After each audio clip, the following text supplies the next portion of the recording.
Hello दोस्त, आपका मेरे चैनल में स्वागत है। मैं आज कुंवर पृथ्वीराज सिसोदिया का एक वीडियो लाया हूं, जो भारत के एक अदम्य वीर मेवाड़ राज के कुंवर थे, जिनके रहते भारत में यदि जेम्स टॉड का कथन है कि उस समय महाराणा सांगा के साथ जो युद्ध हुआ था बाबर का, यदि यही युद्ध पृथ्वीराज सिसोदिया के साथ हुआ होता तो बाबर हार गया होता। ऐसे ऐसे वीर थे ये पृथ्वीराज सिसोदिया। उन्हीं की मैं कहानी लेकर आया हूं। तो उस समय की बात है, गयासुद्दीन जो मांडू का सुल्तान था, उसने मेवाड़ के महाराणा रायमल के समय चित्तौड़गढ़ पर हमला कर दिया था। इस हमले के दौरान कुंवर पृथ्वीराज सिसोदिया ने भरे दरबार में सौगंध खाई थी कि 8 पहर के भीतर गयासुद्दीन को बंदी बनाकर लाने की सौगंध मैं खा रहा हूं। अपनी सौगंध को उन्होंने निभाया कि नहीं निभाया, इस वीडियो में आपको पूरा मिल जाएगा। और किस प्रकार गयासुद्दीन को उन्होंने बंदी बनाया, इस बारे में भी इस वीडियो में मिलेगा। एक अदम्य वीर का बहुत ही साहसी कहानी आप लोगों के बीच रख रहा हूं। कृपया इस वीडियो में बने रहने का आप कोशिश करेंगे, जिससे मेरा उत्साहवर्धन होता रहे। और वीडियो को लाइक और कमेंट जरूर करेंगे, जिससे मैं समझूं कि आप मुझे आने के लिए प्रोत्साहित कर रहे हैं। तो चलिए मैं अब वीडियो प्रारंभ करता हूं। कुंवर पृथ्वीराज मेवाड़ के महाराणा रायमल के ज्येष्ठ पुत्र व राणा सांगा के बड़े भाई थे। राणा रायमल के 3 बेटे थे, जिसमें ये पृथ्वीराज सिसोदिया सबसे बड़े थे। ये अपने तेज तरार मिजाज और बहादुराना बर्ताव के कारण इतिहास में उड़ना राजकुमार या उड़न पृथ्वीराज के नाम से प्रसिद्ध हुए। इस समय पूरे राजपुताने में महाराणा से ज्यादा चर्चे कुंवर पृथ्वीराज के हुआ करते थे। ये बड़े उग्र स्वभाव के थे। कुंवर पृथ्वीराज सिसोदिया एक स्थान से दूसरे स्थान पर जिस तीव्रता से पहुंचते थे और दुश्मन पर जिस तीव्र वेग से आक्रमण करते थे, उसके कारण उस वक्त उन्हें लोग उड़ना राजकुमार पृथ्वीराज कहने लगे थे। नैन्सी ने अपनी ख्यात में लिखा है कि पृथ्वीराज ने एक ही दिन में टोडा और जलौर, जो एक दूसरे से 200 मील के अंतर पर हैं, धावा किया और तब से वे उड़न पृथ्वीराज कहलाए। गयासुद्दीन को पिछली हार बर्दाश्त न हुई और उसने दोबारा मेवाड़ पर हमला किया था। यह सुन कुंवर पृथ्वीराज ने अपना दल एकत्रित किया, नीमच में जा पहुंचे और वहां 5000 सवार एकत्रित कर देपालपुर पहुंच उसे लूट लिया और वहां के हाकिम को मार डाला। इस आक्रमण के समाचार सुनकर सुल्तान गयासुद्दीन और तेजी से आगे बढ़ा। गयासुद्दीन ने अपने सेनापति मलक जाफर खां के साथ मेवाड़ के मुल्क को बर्बाद करना शुरू किया। वह कोटा, भैंस रोड, सोपर वगैरह इलाकों में थाने मुकर्रर किए जीत करके। कुंवर पृथ्वीराज ने गयासुद्दीन के फौज को मांडू तक खदेड़ दिया और मांडू के पास खैराबाद नाम के इलाके को लूट कर तबाह किया। इस लड़ाई में कुंवर पृथ्वीराज के घोड़े का नाम परेवा था। वह कुंवर संग्राम सिंह सांगा के घोड़े का नाम जंगहत था। मांडू के बादशाह गयासुद्दीन ने महाराणा रायमल के पास दोस्ती का प्रस्ताव लेकर अपने एक खरखां को भेजा। महाराणा रायमल उस मुलाजिम से बड़े ही नम्रता से बात कर रहे थे।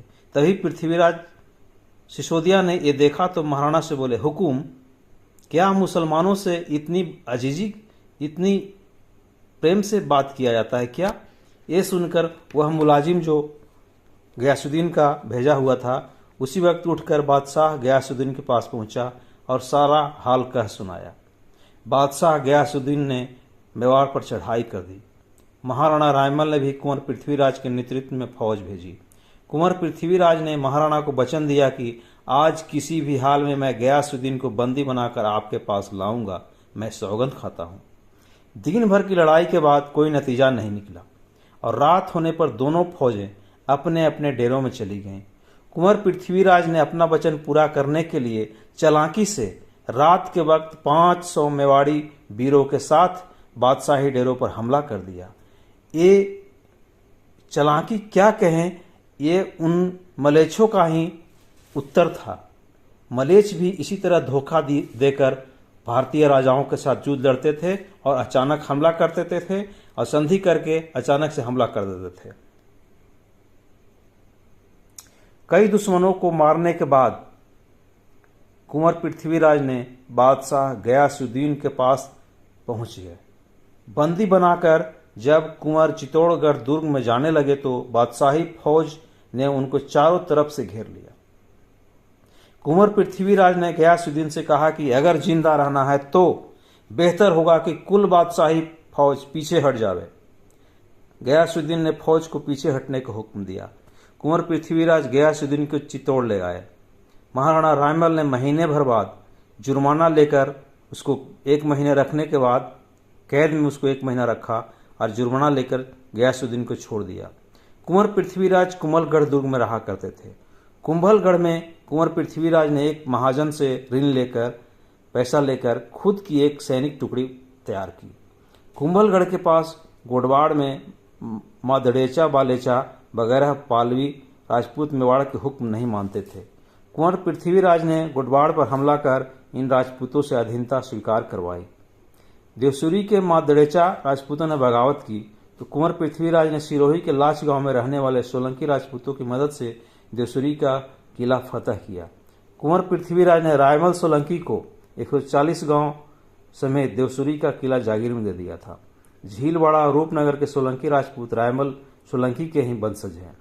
कुंवर पृथ्वीराज ने मगरा नामक इलाके पर हमला कर विजय प्राप्त की। टोडा के राव सुल्तान ने कुंवर पृथ्वीराज के सामने अपनी बहन ताराबाई का विवाह प्रस्ताव रखा। अब बदले में लल्ला खां पठान से टोडा राज दिलवाने की मांग रखी।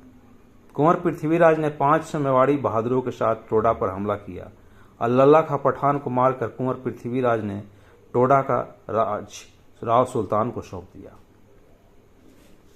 इस लड़ाई में आमेट के रावत सिंहा चुड़ावत ने कुंवर पृथ्वीराज का साथ दिया था। फिर कुंवर पृथ्वीराज ने ताराबाई से विवाह किया। लल्ला खां पठान की मौत से खफा होकर अजमेर के बादशाही सूबेदार ने कुंवर पृथ्वीराज पर चढ़ाई करने का फैसला किया। एक खबर कुंवर पृथ्वीराज को मिली तो वे खुद ही अजमेर चले गए। उन्हें इंतजार नहीं किया कि तुम आओगे तब हम युद्ध करेंगे। इन्होंने सुना कि युद्ध करने के लिए अजमेर से चलने वाला है तो उसके चलने के पहले ही वहां पहुंच गया और हमला कर दिया। अजमेर में हुई इस लड़ाई में बादशाही सूबेदार मारा गया और फतह का झंडा कुंवर पृथ्वीराज का हाथ रहा। कुंवर पृथ्वीराज कुंभलगढ़ पहुंचे। वहां उन्हें खबर मिली कि महाराणा कुंभा के पुत्री कुंवर पृथ्वीराज की बहुआ रमाबाई, जिनका विवाह गिरनार के राजा मंडलिक यादव से हुआ था। रमाबाई उनके पति में झगड़े हुआ करते थे। राजा रमाबाई को बहुत दुख देते थे। कुंवर पृथ्वीराज को पता चलते ही बड़े क्रोध में उसी वक्त गिरनार की तरफ रवाना हुए। कुंवर पृथ्वीराज ने राजा के माफी मांगने पर जीवन दान दिया, पर कुंवर ने जाते वक्त राजा के एक कान काट दिया और रमाबाई को पालकी में उठाकर कुंभलगढ़ आ गए। रमाबाई को उनके भाई महाराणा रायमल ने जावर का परगना दिया। रमाबाई ने अपना शेष जीवन मेवाड़ में ही बिताया था। रमाबाई ने रामास्वामी का मंदिर, रामकुंड, कुंभलगढ़ में विष्णु मंदिर वगैरह बनवाए। कुंवर पृथ्वीराज का देहांत भी इसी बीच हो गया था। कुंवर पृथ्वीराज की बहन आनंदबाई का विवाह सिरोही के राव जगमाल से हुआ था।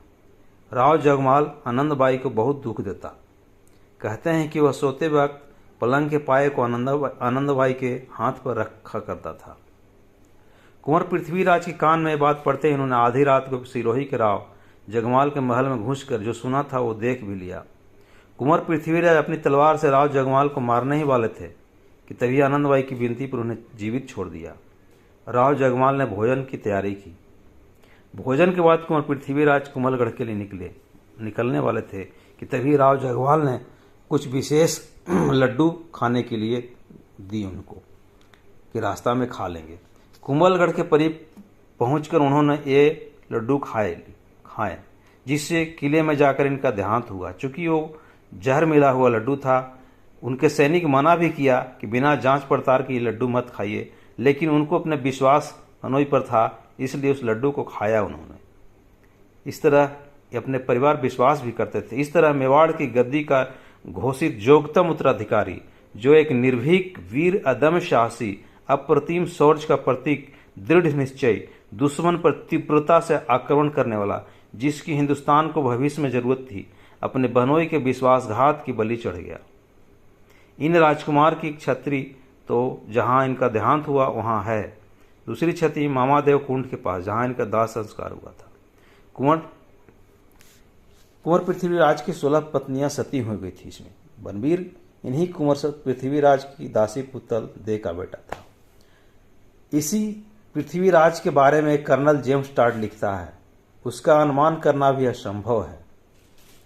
तो भी एक बात निश्चित है कि यदि अपनी पराम के पराजयों के पश्चात बाबर को सांगा के स्थान में पृथ्वीराज का सामना करना पड़ता तो बहुत संभव है कि फरवरी 1527 में खानवा की लड़ाई में साहसी बाबर हार जाता और भारत भूमि उत्तर पश्चिमी के आक्रमणकारियों मलेच्छों के द्वारा से फिर से गुलाम होने से एक बार मुक्त हो जाती। लेकिन ऐसा हो न सका। मेवाड़ के इस वीर ने पहले ही चले गए, जिसके कारण मलेच्छों का मौका मिला और उस तरह के राजा वीर पैदा नहीं हुए उस समय जो मलेच्छों को भगा कर मारते। तो ऐसे थे हमारे पृथ्वीराज सिसोदिया। आपको कैसा लगा इस बारे में आप लाइक कमेंट जरूर करेंगे। धन्यवाद।